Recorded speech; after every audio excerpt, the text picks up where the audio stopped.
Hi friends, hope you're doing fine.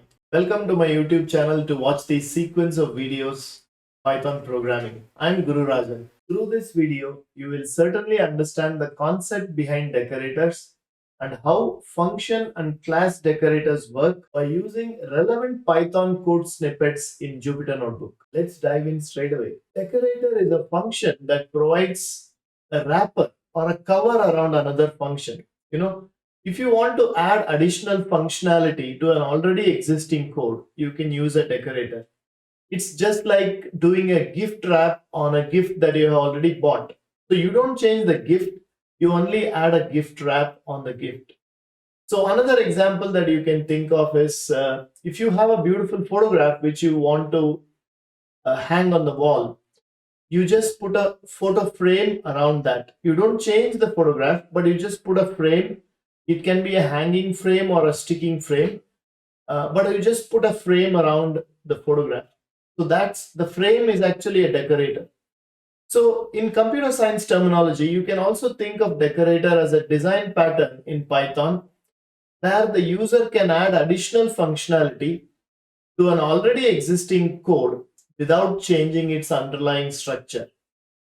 So it's something like a feature is working already in software. So you want to add another feature on top of it, but without changing the original feature. And that's what decorators are used for. And for doing this, decorators are called before the definition of a function you want to decorate. So if you want to tell this in simple terms, decorators are functions that modify the functionality of other functions. You can say decorators are objects which modify the functionality of other functions. They make the code more concise and more Pythonic. That's the key. Python is known for encouraging people to write concise code, and decorators are a tool to write concise Pythonic code. Let's look at a simple example for a decorator. So we call the original function, this is the function 1, and this is the function which you want to decorate, and this is the decorator function. So you call function 1 and then there is the syntax at decorator. So actually interpreter actually calls the decorator function. So it does some decoration and then it returns the function that needs to be called, and then this one gets called. So when you call function 1, automatically the decorator function gets called because of this at syntax. Once this gets executed, and then you return the function, and then which is nothing but function 1, and then this function 1 gets called. So this is basically the flow of how the decorator goes when you call the actual function. I hope this makes sense to you. Now let's see a simple decorator. There are two types of decorators. One is a function decorator and the other is a class decorator. This is the actual function you are going to call, and this is the function which needs to be decorated, right? And this is like the photograph or the gift.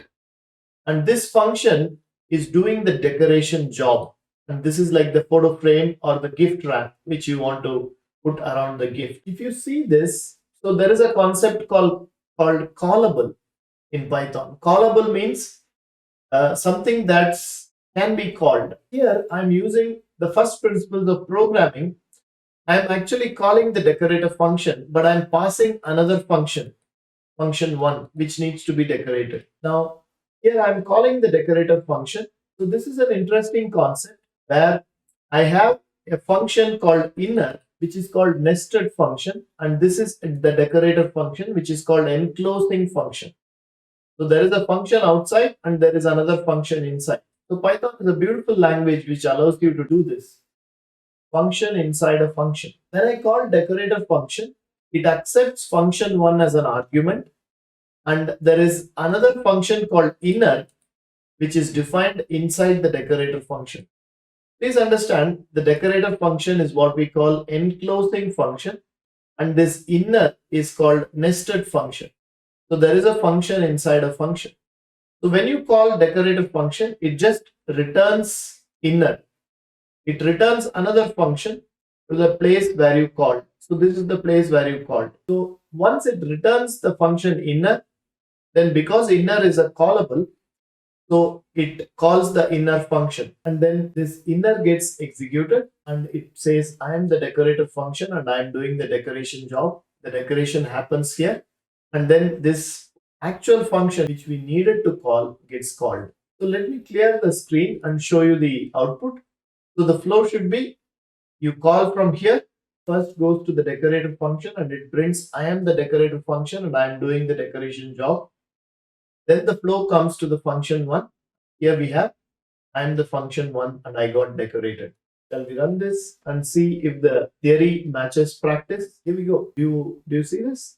I am the decorator function and I am doing the decoration job. So this is actually doing the decoration job, and this is the function that gets decorated. So I hope you are able to understand this. So you call this decorator function which does the decoration job, and then the actual thing gets called. So this is called a function decorator. So there is an important concept which needed to be understood here. So you may think that you have returned from this decorator function, but how come I still have the enclosing scope of the variable here?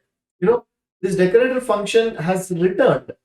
So how am I still having the uh, variable value once the function completes? So this property is called closure property. So the nested function has the value of the enclosing function variable still. This is called closure property. And it's very important to understand this closure property for understanding decorators. So I hope you had a fair idea of function decorators. Now let's do the same thing with the decorator syntax. Now here I'm using basic programming principles like passing a function to another function for doing the decoration job.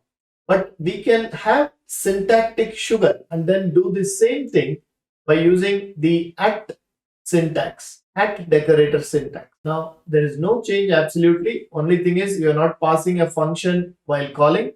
You just call the function one, which is the function that needs to be called. And then there is the beautiful syntax here, at decorator function. The interpreter immediately knows that I needs to call this decorator function first, and then the rest of it is the same as the previous program flow. So first you call function one, and because there is an at decorator syntax, it calls the decorator function. It returns inner function because it is a callable. Once it gets returned, so you call it, it automatically calls the inner. The inner function calls the function, which is this actual function to be called. So let me tell you the flow. So first you call function one, but the interpreter sees this at decorator function syntax. So it automatically calls the decorator function that returns inner. So it comes here, the point where you called it. So then inner gets called because you are returning the callable.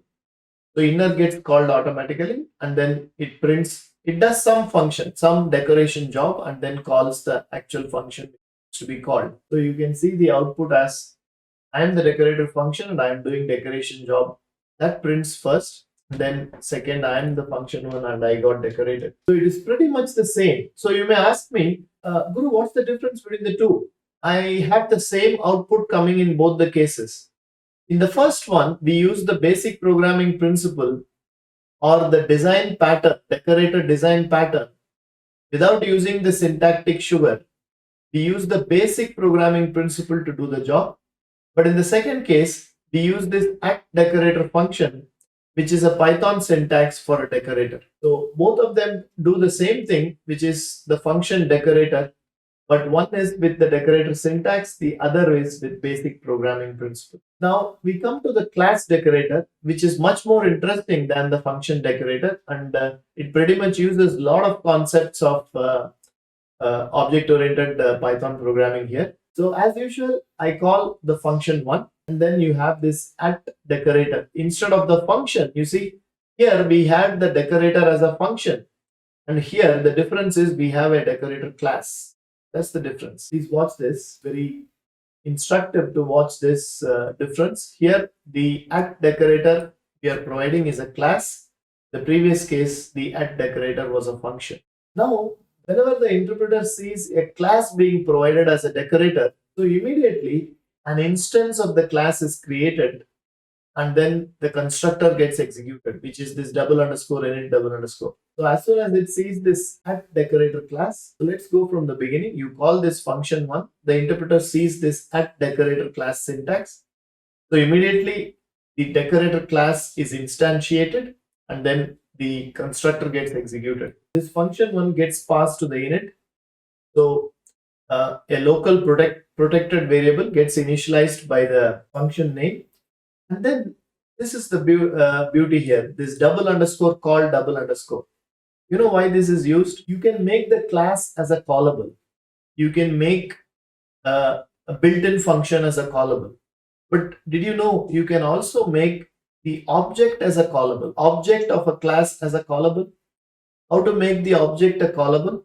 If you introduce a double underscore call double underscore function, then the object becomes a callable. So when did we create this object? We don't have an object here. No, as soon as you see the at decorator class syntax, automatically an instance of the decorator class is created and you get the object, and the constructor gets executed and you get the object.